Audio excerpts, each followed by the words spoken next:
Hi, this reel or video is especially for parents, those who want to go and attend the convocation of their wards in America.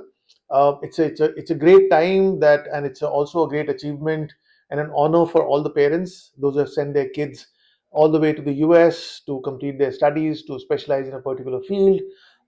It's not only an honor for you, but also honor for India that we are producing such brilliant students. However, in order to apply for a visa, it is important that each parent should fill the DS 160. That's a visa application form very carefully.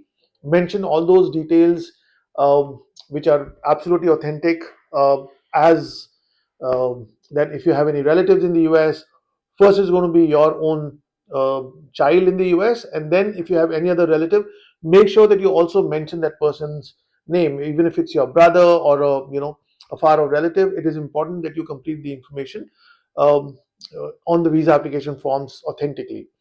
And then once you complete your application form, the DS 160, make sure to create your profile and pay the visa application fees. Usually, it takes about 2 to 3 hours for the fee to get activated, and then you're eligible to schedule your appointments. So you have to schedule two appointments. One is going to be for your biometrics, and the other one is going to be for your counselor appointment. If you're applying as a family, father, mother, and one of the child, try and create one profile for all of them, not separate profiles. You got to fill DS 160 separately.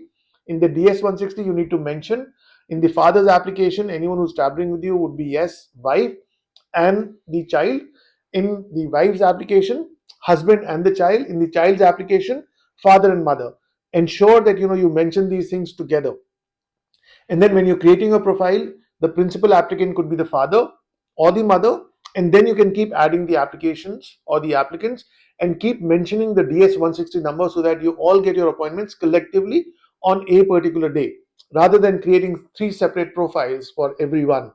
Once you do that, schedule an appointment. Appointments at this point of time could be difficult to get.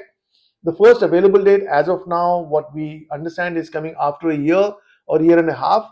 But I would say that the American Embassy at this point of time has taken into account that a lot of people are giving appointments out of the turn.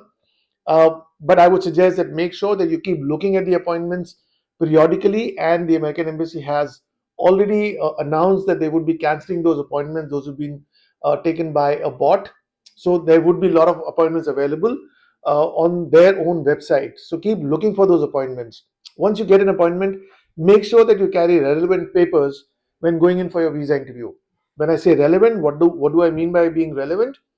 Your reason of going there is to visit your child who's studying there. So documents related to your child: a copy of his passport, the first page, the last page; copy of his visa, the F1 visa that he got from India; and then of course a copy of his I-20. Make sure that you carry those documents when you're going in for the visa interview.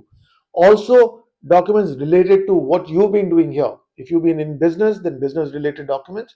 If you're currently working, then your job offer, your leave letter, your salary slips, all those documents to show that you're professionally working here. And then of course your financial papers, that includes 3 years of tax returns, bank statements for the last 6 months, proof of investments like fixed deposit, shares, bonds, mutual funds, copy of property papers. Usually, not usually, the US visa is purely based on interview. Documents are only there to support what you're saying. Occasionally, the officer may ask those documents to see and verify. However, most of the time, they take the decision based on the interview. So the interview becomes really important and crucial. What you say and what the officer could understand could be two different things separately. So make sure that you understand what you're saying, articulate your answers to project your story, your reason of going there. Not just that, why do you want to go to the US? A simple answer would be to meet my son who's on a student visa, but the officer doesn't know you. Important: when did your son go to the US, which university he went, what program he got enrolled, what is he currently doing. Provide those relevant information voluntarily. The objective of the officer is to see, are you a legitimate traveler? Do you have a reason to go there? And do you have a stronger reason to come back? Right? Because the law says that anyone who's applying for a non immigrant visa is considered to be a potential immigrant until proven otherwise. So you got to show your ties to your home country.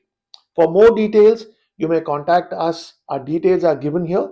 And if you like the if you like the content, please give us a thumbs up. because that really encourages me and my team to keep working and posting these kind of um, information for people, those who may need it.